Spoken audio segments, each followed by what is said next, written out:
Hi, నేను మీ doctor Anusha, consultant gynaecologist and laparoscopic surgeon. అసలు ఎండోమెట్రియోసిస్ అంటే ఏంటి?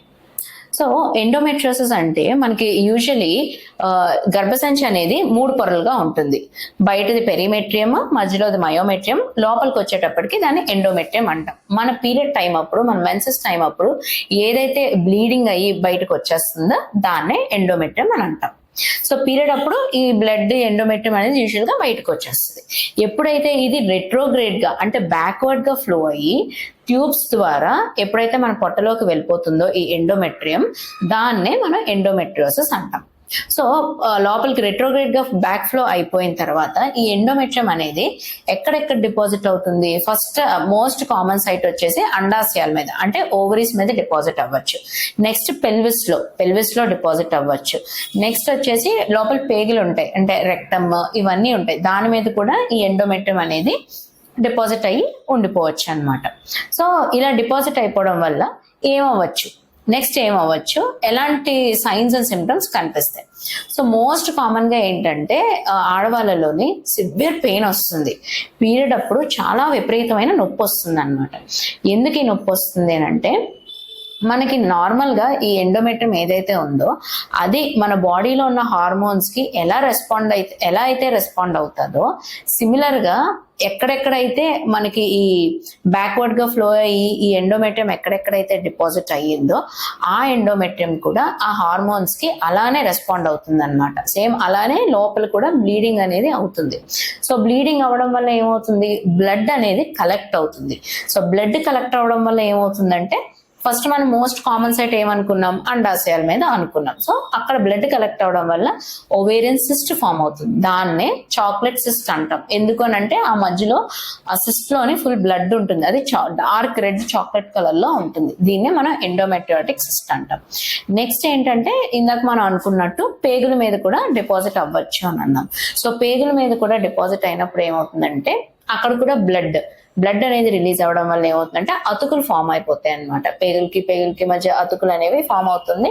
అలాగే యుట్రస్ మీద అంటే గర్భసంచి మీద కూడా ఇవి డిపాజిట్ అవుతాయి. అప్పుడు గర్భసంచి కూడా వెళ్ళి పేగులకు అతుక్కోవడం ఇటువంటివి కూడా జరుగుతుంటాయి. సో అప్పుడు కూడా ఏమవుతుంది, ఈ అతుకులు ఇవన్నీ ఫామ్ అయిపోవడం వల్ల పీరియడ్ అప్పుడు సివియర్ అబ్డామినల్ పెయిన్ వస్తుంది.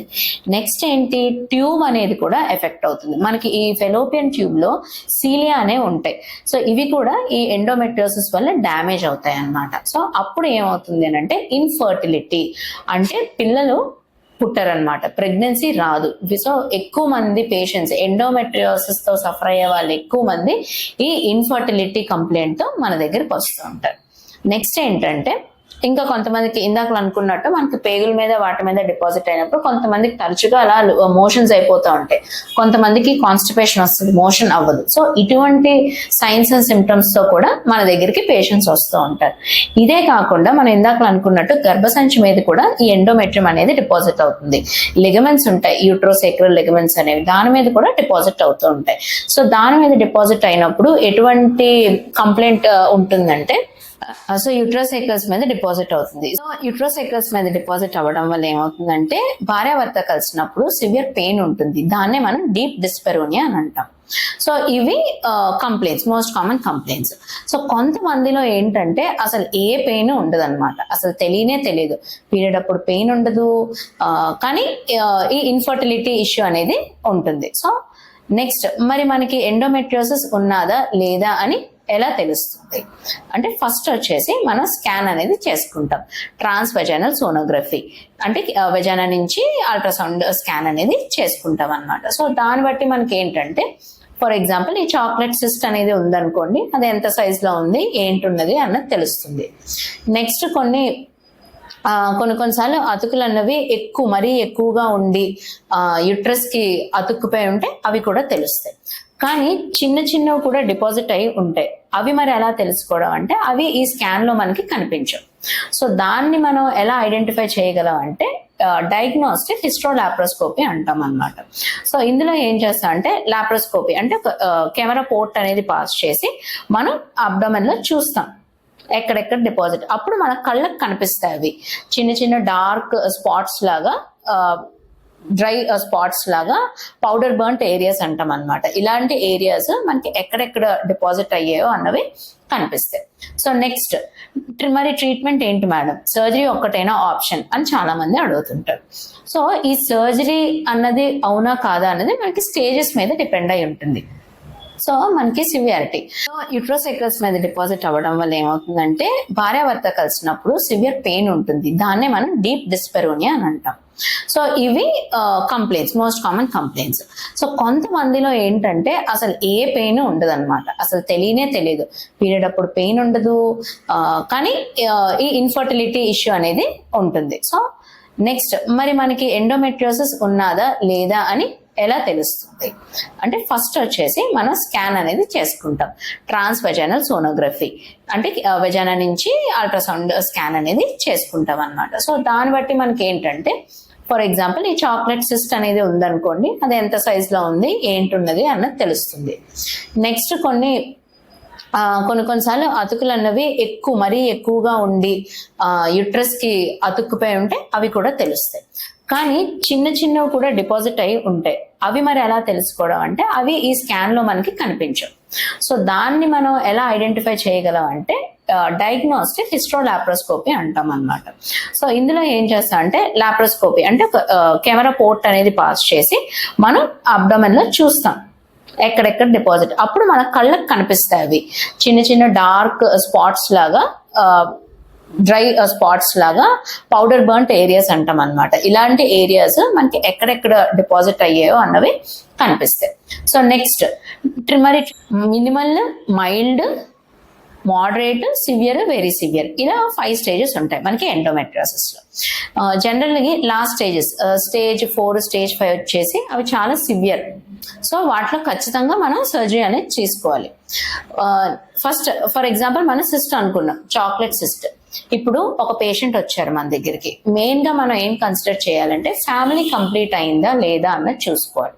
సో పేషెంట్ ఇంకా ప్రెగ్నెంట్ అవ్వలేదు, ప్రెగ్నెన్సీ కోసం ప్లాన్ చేస్తున్నారు, వాళ్ళలో ఈ సిస్ట్ సైజ్ అనేది 3 centimetres or less than 3 centimetres ఉందనుకోండి, అప్పుడు ఏం చేస్తాము, ఆ సిస్ట్ ని మనం ఆపరేట్ చెయ్యం, అలానే వదిలేసి ప్రెగ్నెన్సీ కోసం ప్లాన్ చేసుకోవాలి ఇంకా. సో ఫర్దర్ గా మనం ఇన్ఫర్టిలిటీ చెకప్స్ చేసుకొని దాని రిలేటెడ్ గా వెళ్ళాలి. ఎందుకంటే మనం సర్జరీ చేసుకున్నట్టయితే ఓవేరియన్ టిష్యూ ఏదైతే ఉందో దాన్ని కూడా రిమూవ్ చేయాల్సి వస్తుంది. సో డ్యామేజ్ అవుతుంది. దానివల్ల ఏం చేస్తామంటే ఆ సిస్ట్ ని అప్పుడే రిమూవ్ చేయకుండా ఇంకా ప్రెగ్నెన్సీ వైపు వర్కౌట్ చేస్తాం. ఇది అలా కాకుండా ఫ్యామిలీ కంప్లీట్ అయిపోయింది, సిస్ట్ సైజ్ అనేది చాలా పెద్దగా ఉన్నది, ఒక 6 సెంటీమీటర్ సిస్ట్ సైజ్ ఉంది, ఆమెకి చాలా పెయిన్ వస్తుంది, ప్రతి పీరియడ్ కి చాలా సివియర్ గా పెయిన్ వస్తుంది అని అనుకునే వాళ్ళల్లో ఏం చేస్తామనంటే ఖచ్చితంగా సర్జరీ ఇస్ ఆప్షన్ అనమాట. ఓవేరియన్ సిస్ట్ ఏదైతే ఉన్నదో దాన్ని రిమూవ్ చేసేసి నెక్స్ట్ హార్మోనల్ పిల్స్ అనేవి పెడతాం అనమాట, కొంచెం సిమ్టమ్స్ అనేవి రెగ్రెస్ అవ్వడానికి. సో మోస్ట్లీ ఎండోమెట్రియోసిస్ లో ఏంటంటే మోస్ట్ కామన్ గా అంటే ఎక్కువ శాతం మంది సఫర్ అయ్యేది ఇన్ఫర్టిలిటీతో. మనం అనుకున్నట్టు ప్రెగ్నెన్సీ అనేది డిలే అయిపోతుంది. సో అది ఎందుకు ఇన్ఫర్టిలిటీ, ఇది ఎలా ఎఫెక్ట్ చేస్తుంది అని అంటే, ఇప్పుడు ఏదైతే మనకి బ్లడ్ కలెక్ట్ అవుతుందో అక్కడ ఎండోమెట్రియం దాని డిపాజిట్ అయ్యి బ్లడ్ కలెక్ట్ అవుతుంది. సో ఈ బ్లడ్ నుంచి మనకి ఏం రిలీజ్ అవుతున్నాయి, ఇన్ఫ్లమేటరీ మార్కర్స్ ఇవన్నీ రిలీజ్ అవుతాయి. సో ఇవన్నీ ఏంటంటే ఫాలికల్స్ ఫామ్ అవుతాయి కదా మనకి అండాశయంలోని ప్రతి సైకిల్ కి. సో ఇవన్నీ ఇన్ఫ్లమేటరీ మార్కర్స్ ఇవన్నీ ఏంటంటే ఆ ఫాలికల్స్ ఏదైతే అండాశయంలో ఉన్నాయో వాటన్నిటికీ హార్మ్ఫుల్ అనమాట. సో దీనివల్ల ఏమవుతుందంటే ఎగ్ యొక్క క్వాలిటీ కూడా తగ్గిపోతుంది, ఎగ్ ఫార్మింగ్ ఎబిలిటీ కూడా తగ్గిపోతుంది. నెక్స్ట్ మనకి హెల్దీ ఓవరీ అనేది కూడా ఉండదు ఎప్పుడైతే మొత్తం ఓవరీ అనేది ఈ సిస్టర్తో ఆక్యుపై ఉంటాయి. సో ఇది నెక్స్ట్ వచ్చేసి మరి మెడికల్ మేనేజ్మెంట్ ఏమైనా ఉంటుందా, ఫ్యామిలీ కంప్లీట్ అయిపోయింది మేడం, నాకు చాలా పెయిన్ వస్తుంది సివియర్ గా, సో నాకు సర్జరీ ఒకటైనా ట్రీట్మెంట్ లేదంటే ఏమైనా మెడికేషన్స్ అయినా యూజ్ చేయొచ్చా. సో మెడికేషన్స్ అనేవి కూడా ఉంటాయి.